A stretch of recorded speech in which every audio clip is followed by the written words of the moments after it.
आज से जंगल पर लाल चींटियों का राज होगा। जंगल का राजा शेर था, लेकिन सबसे शक्तिशाली जानवर था विशाल हाथी गजराज। उसका शरीर पहाड़ जैसा बड़ा था और उसकी दहाड़ जैसी चिंगाड़ सुनकर पेड़ तक कांप जाते थे। लेकिन उसी जंगल के एक अंधेरे हिस्से में रहती थी लाल चींटियां। सब लोग भागो।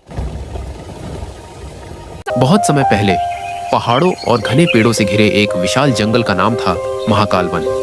उस जंगल में हर प्रकार के जानवर रहते थे। हाथी, शेर, हिरण, भालू, बंदर, लोमड़ी, सियार, खरगोश और अनगिनत पक्षी। जंगल का राजा शेर था, लेकिन सबसे शक्तिशाली जानवर था विशाल हाथी गजराज। उसका शरीर पहाड़ जैसा बड़ा था और उसकी दहाड़ जैसी चिंगाड़ सुनकर पेड़ तक कांप जाते थे। लेकिन उसी जंगल के एक अंधेरे हिस्से में रहती थी लाल चींटियां। वे साधारण चींटियां का नहीं थीं।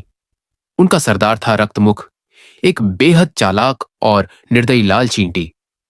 उसकी आंखें चमकती थीं और वह हमेशा जंगल के बड़े जानवरों को हराने का सपना देखता रहता था। रक्तमुख ने अपनी सेना से कहा, जब तक बड़े जानवर जिंदा हैं, कोई हमें महत्व नहीं देगा। हमें ऐसा आतंक फैलाना होगा कि पूरा जंगल हमसे कांपे। हजारों लाल चींटियां एक साथ चीख उठी। जय रक्तमुख! उनकी आवाज सुनकर पेड़ों पर बैठे पक्षी तक डर रहे थे। एक रात रक्तमुख अपने सैनिकों के साथ जंगल का निरीक्षण कर रहा था। तभी उसने देखा कि हाथियों का झुंड नदी किनारे पानी पी रहा है।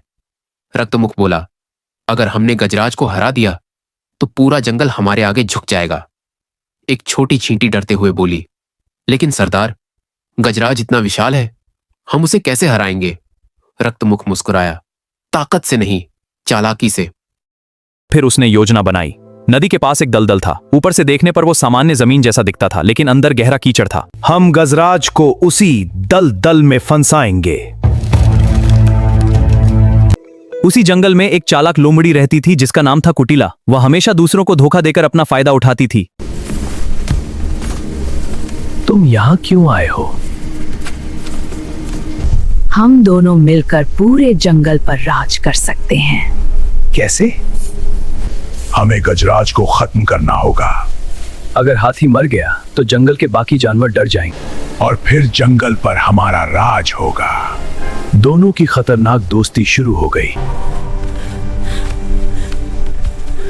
क्या हुआ लोमड़ी? मैंने पहाड़ी के पीछे बहुत सारे मीठे फल देखे हैं, लेकिन वहाँ एक भयानक शेर रहता है। मैं अकेली नहीं जा सकती। डरो मत, मैं तुम्हारे साथ चलता हूँ। वह गजराज को धीरे धीरे उसी दलदल की ओर ले जाने लगी। गजराज, उस दिशा में मत जाओ, वहाँ जमीन खतरनाक है। ये बंदर झूठ बोल रहा है, उसे खुद सारे फल खाने हैं। गजराज ने लोमड़ी की बात मान ली। कुछ देर बाद वह दलदल के पास पहुंच गया।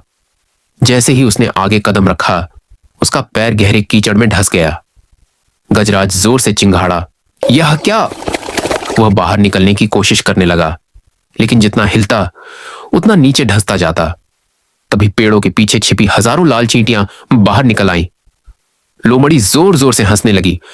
गजराज, अब तुम नहीं बचोगे। रक्तमुख ने आदेश दिया, हमला करो। लाखों लाल चींटियां हाथी के शरीर पर चढ़ गईं। वे उसकी सूंड, कान और आंखों के पास काटने लगी। गजराज दर्द से चिल्लाने लगा। आह! पूरा जंगल उसकी आवाज से गूंज उठा। हिरण डरकर भाग गए। बंदर पेड़ों पर चढ़ गए। शेर दूर खड़ा सब देख रहा था। गजराज मदद के लिए पुकारता रहा, कोई मेरी मदद करो, लेकिन कोई आगे नहीं आया। चींटियां लगातार हमला करती रहीं। धीरे धीरे गजराज कमजोर होने लगा। आखिरकार वह दलदल में गिर पड़ा। पूरा जंगल शांत हो गया।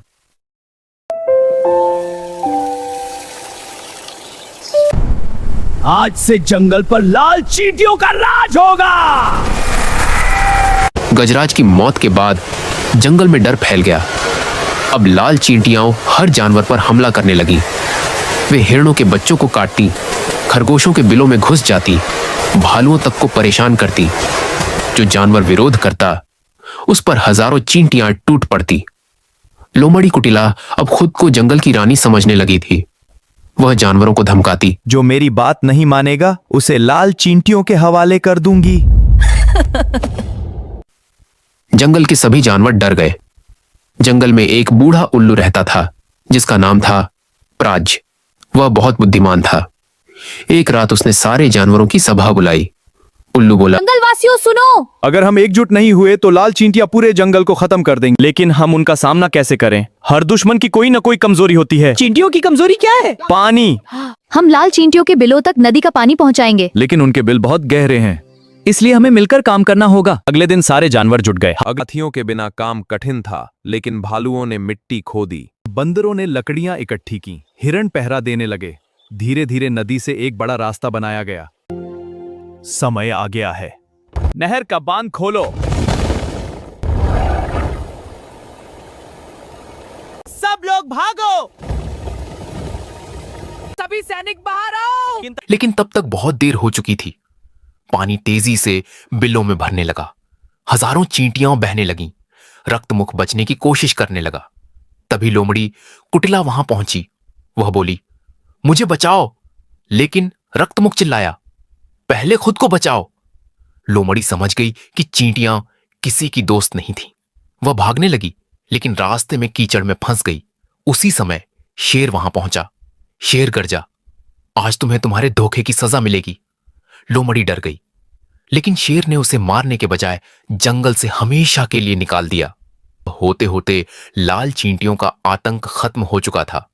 जंगल के जानवर खुशी से झूम उठे। उल्लू प्राज्ञ बोला, ये जीत किसी एक की नहीं, हम सब की है। शेर ने कहा, आज हमने सीख लिया कि एकता सबसे बड़ी ताकत होती है। जानवरों ने गजराज को याद किया। नदी किनारे उसकी याद में एक बड़ा पत्थर रखा गया। उस पर लिखा था, शक्ति से बड़ा है विश्वास, और विश्वास से बड़ा है एकता। और उस दिन के बाद महाकाल वन में फिर कभी लाल चींटियों का आतंक नहीं फैला। समाप्त।